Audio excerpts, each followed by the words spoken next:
प्रिय दर्शकों, सुदर्शन चक्र भगवान श्री हरि विष्णु का एक अंश स्वरूप, एक अमोघ अस्त्र है। सुदर्शन चक्र को अष्ट शिरोमणि भी कहा जाता है। भगवान श्री हरि विष्णु और श्री कृष्ण ने इस चक्र से कई असुरों, दानवों और दैत्यों का वध किया था। चाहे शिशुपाल वध हो, जयद्रथ वध हो या इंद्रदेव के वज्र को निगलना हो, इसी कारण से सुदर्शन चक्र को अपने श्रेष्ठ शस्त्र होने का अभिमान हो जाता है। तो प्रिय दर्शकों, आइए जानते हैं कि कैसे सुदर्शन चक्र के घमंड का मान मर्दन हुआ। प्रिय दर्शकों, सुदर्शन चक्र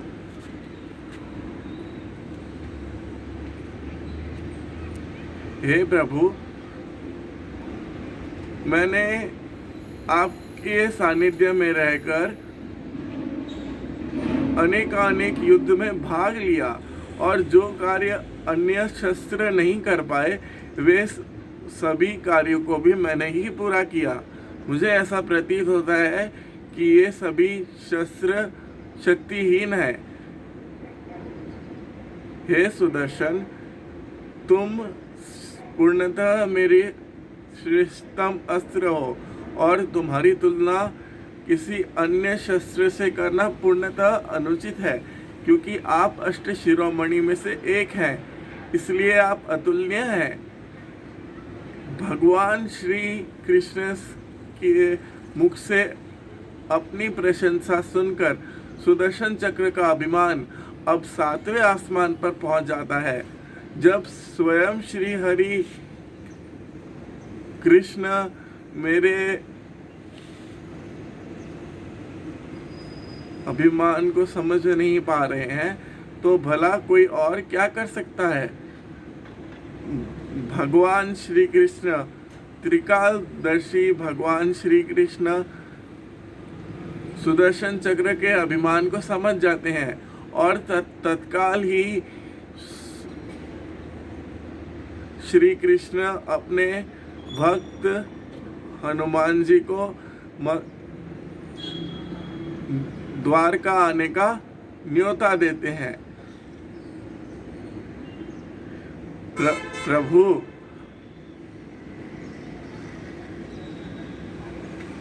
आपके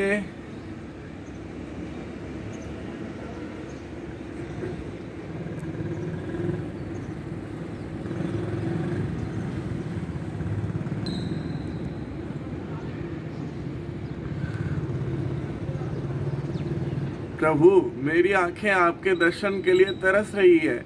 मैं द्वारका आ रहा हूँ। अवश्य प्रिय भक्त हनुमान, तुम्हारा द्वारका नगरी में स्वागत है। तत्काल ही पवनसुत हनुमान जी द्वारका आ जाते हैं। द्वारका नगरी की राजवाटिका में आ जाते हैं और उस राजवाटिका के वृक्ष के फलों को खाने लगते हैं। जो फल स्वादिष्ट नहीं होते, वो उन्हें जमीन पर फेंक देते हैं। ऐसा द्वारका के रक्षक देख रहे थे, तो वो हनुमान जी को रोकने लगते हैं। तभी हनुमान जी अपनी पूंछ की सहायता से सारे वाटिका के रक्षकों को घायल कर देते हैं।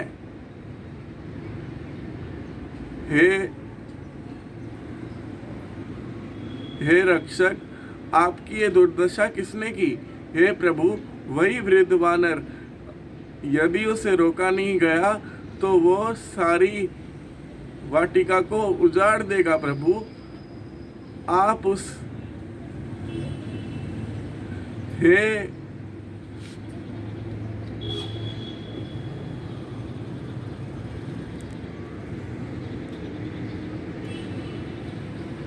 हनुमान, आप क्यों मेरी जर्जर काया के सामने आहुति देने के लिए हट कर रहे हो? हे सुदर्शन,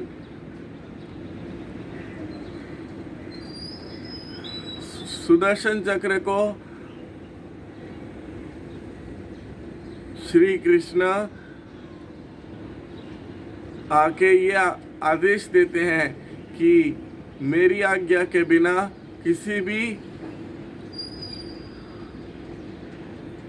किसी को भी महल के अंदर घुसने मत देना। यदि कोई भी ऐसा दुस्साहस भी करता है तो तुम उसका वहीं पर वध कर देना। जैसी आपकी आज्ञा प्रभु। इधर सुदर्शन चक्र द्वार के सामने सेनापति बन जाते हैं। उधर सेनापति से श्री राम का बुलावा सुनकर हनुमान जी तत्काल ही द्वारका आ जाते हैं। तभी सुदर्शन चक्र उन्हें मार्ग में रोकते हुए कहते हैं, हे प्रिय हनुमान, आपसे नम्र विनेदन है कि आप राजवाटिका के महल के अंदर जाने की हठ ना करें। हे प्रिय सुदर्शन, मैं यहाँ से तिल मात्र भी पीछे नहीं जाऊंगा। हे हनुमान, मेरे सामने जब इंद्र का वज्र नहीं टिक पाया तो आप तो भला एक वृद्ध वानर है। हे अहंकारी, तुम्हें तनिक भी ज्ञान है कि तुम किससे बैर मोल ले रहे हो? एक भक्त को प्रभु दर्शन से रोकना अपराध के समान होता है।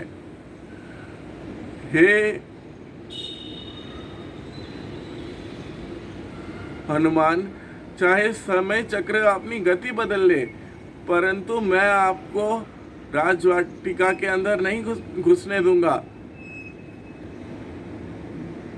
इतना कहते ही सुदर्शन चक्र मानव शरीर से अपने रौद्र रूप सुदर्शन चक्र में परिवर्तित हो जाता है। और जैसे ही हनुमान जी वाटिका के अंदर घुसने का प्रयत्न करते हैं, तभी सुदर्शन चक्र उन्हें मार्ग में रोक लेते हैं। ऐसा बार बार सुदर्शन चक्र द्वारा किए जाने पर हनुमान जी सोचते हैं कि भला युद्ध करके क्यों समय नष्ट करूं।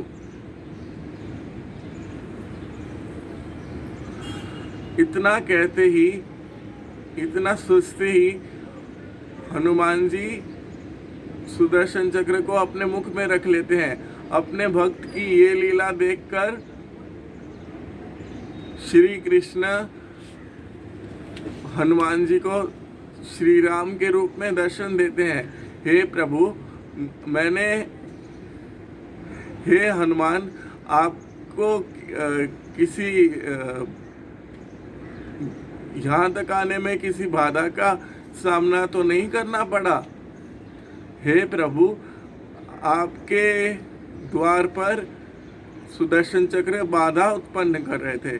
सोचा आपके दर्शन किए बिना मैं यहाँ से ना चला जाऊं। तभी हनुमान जी सुदर्शन चक्र को अपने मुंह से मुक्त कर देते हैं। और इस घटना के उपरांत सुदर्शन चक्र का अभिमान चूर चूर हो जाता है।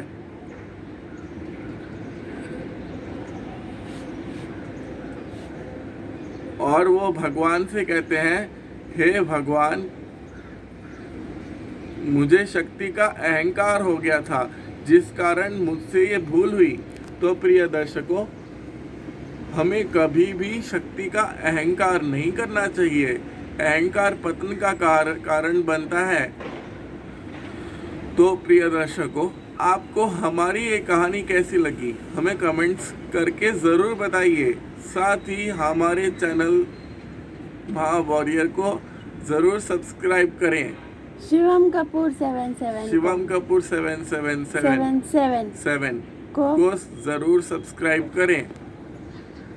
जय हिंद, जय श्री कृष्ण। ओके।